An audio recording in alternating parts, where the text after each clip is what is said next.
everyone. Today I'll talk about a book entitled Klara and the Sun, a book written by Kazuo Ishiguro. This book was recommended to my whole class by my English teacher. An interesting factor of the activity our teacher arranged is that she invited the parents to also read the book if possible and to get involved into some of the activities. Today I have invited my partner in reading and discussing the book, my mom. So, mom, what are your thoughts on this experience? Thank you for inviting me, first of all, Yanis. Well, my thoughts on this experience are very, very positive. I think your teacher struck a gold with this idea. It's brilliant to ask the parents to get involved. And the fact that so many parents got actually involved in reading and the activities, the discussions, even some of the projects that you and your classmates developed is a confirmation of that fact. Um, I think what we appreciated the most is the opportunity to look at a book, in this case, from two different perspectives: the perspective of the adults and the perspective of the teens.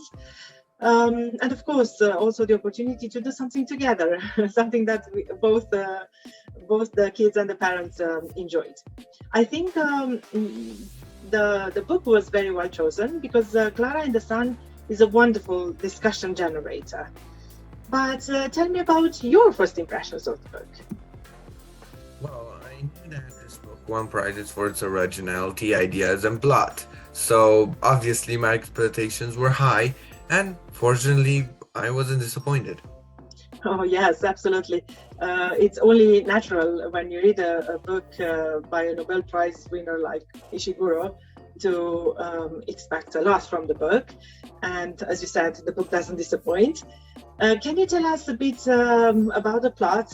But please try not to reveal too much. Obviously. Clara and the Sun is a book about artificial friends that are bought by parents for their children to keep them company and comfort them. One specific artificial friend is Clara, um, who is much more observant and she sometimes makes points that even people can't figure out. One day, a girl comes to the window and is instantly interested in Clara. Her name was Josie, and she welcomes Clara to her home, and soon the teenager and her android friend develop a strong bond. But unfortunately, Josie is chronically ill, and Clara joins her mother, father, and housekeeper in an attempt to save her. Uh, I find this book to be similar to a puzzle. Piece by piece, you make out an image of what can be explored in this book. Indeed, Yanis, there are many interesting themes running through the book, not just one.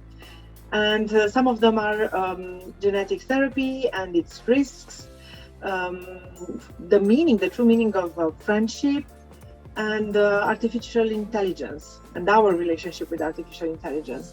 Of course, all these orbit around maybe a central point, which is our humanity. We have to consider how we are evolving as humans. For instance, as readers of this book, we have to think what a true friend is. You mentioned artificial friends. Can these Android robots be true friends? Are they really what we would call a friend? And when I try to define something, I think it's best if we go back to the classics. Aristotle defined friendship as a relationship based on mutual goodwill, admiration, and shared values.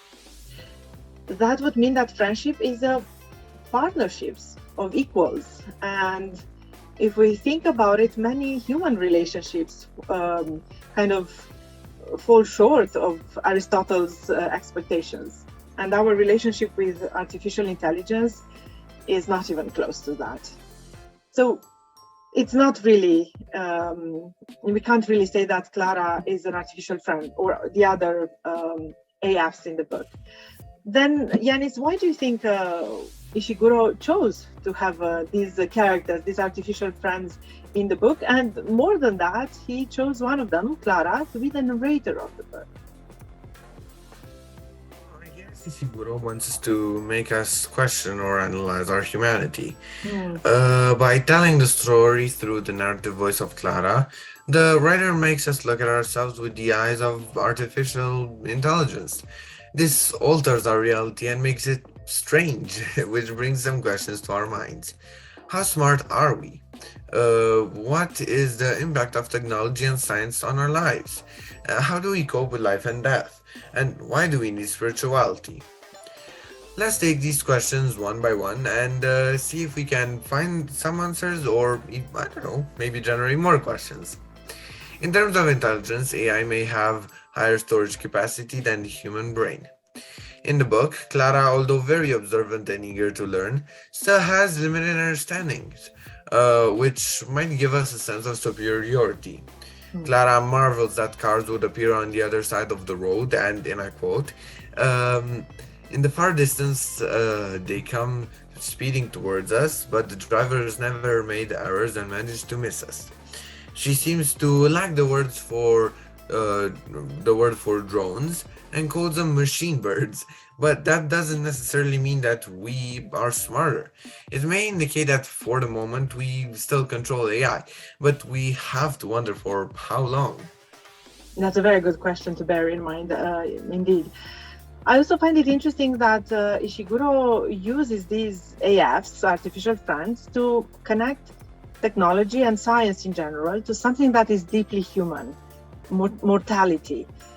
In the book, just like in real life, humans are afraid of death and they would do anything to get rid of it. Um, they start by trying to improve themselves, their bodies, with some sort of genetic therapy, we understand in the book. But we soon discover that these lifted children, as they are called, are more vulnerable to disease. So, of course, we have to question and to remember the risks of these alternative and new um, strategies of saving the body. Once this method fails, because Josie gets sick, um, the mother in the book tries to come up with another solution, a radical one. But I won't give you too many details because I think it's worth reading the book and discovering what it is. It's really interesting, and it makes us think very, very deeply about what we would do, to what lengths would we go in order to avoid death. Um, but you mentioned some questions, Yanis. I think we addressed the first couple of questions. How about the last ones? How can these artificial friends make us take a closer look at our spirituality? Well, I'm actually glad that you asked because this is one of the most interesting aspects of the book for me. Although the writer himself says that it's not his intention to explore religion in this book. Mm-hmm. I feel that Ishiguro makes us look at our spiritual beliefs by showing us how Clara is building her own system of beliefs. Just like us, Clara needs a reason for existence, and she creates her understanding of the world and of herself around the sun. She turns the sun into some sort of god that she worships after witnessing a miracle as she interprets the healing of the beggar man and his dog. Mm-hmm. She knows that she herself is alive thanks to the solar special nourishment. Because These we have to are mention the that Clara and the other AFs are solar powered, right? That's why yes, she has yes, this admiration yes. for the sun. Mm-hmm. Yeah, and also uh, these are the basis of her spirituality that includes rituals like Mm-hmm. praying, a worshipping place, which is the barn, and offerings, which are making some sacrifices and destroying some sort of polluting machine. Mom, I'm afraid we haven't provided too many answers, but just asking these questions can lead to a better understanding of who we are, isn't it? Of course, and that's the purpose of a good book, isn't it? I couldn't agree more. I think that this book has many interesting ideas that could change the way we think about ourselves and AI. For this and other reasons, this book is in for me. I would recommend this book for children over 10, young adults, and adults because of some mature subjects and occasional swearing. With all that being said, I'd love to hear your thoughts on this book in the comments down below. Also, please subscribe to my channel for more content on books and culture in general. Until the next time, goodbye. Bye.